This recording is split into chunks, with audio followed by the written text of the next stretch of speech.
ప్రకృతి అలసిన మనసును సేద తీర్చే అమ్మఒడి. వసంతకాలపు ఉదయాన మబ్బులను చీల్చుకుంటూ తెల్లని వెలుగుతో ప్రకాశిస్తున్న సూర్యుడు కల్మషం లేని స్వచ్ఛమైన ప్రేమను పంచే అమ్మ మనసుకు ప్రతిరూపంలా శోభిస్తున్నాడు. అదే సూర్యుడు ప్రాతకాల సమయాన ఎరుపు రంగు పులుముకుని బిడ్డ తప్పు చేసినప్పుడు సక్రమ మార్గంలో పెట్టడానికి దండించే బాధ్యత గల తండ్రిలా అగుపిస్తున్నాడు.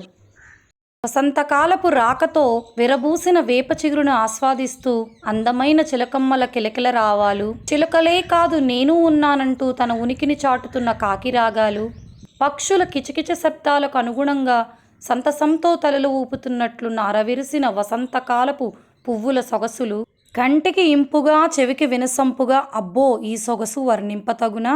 వసంతకాలపు అందాలు ఏ కుంచకు అందని మైమరిపించే అద్భుత సిత్తరువులు, ఏ సంగీత విద్వాంసుడు సృష్టించలేని సురాగాలు.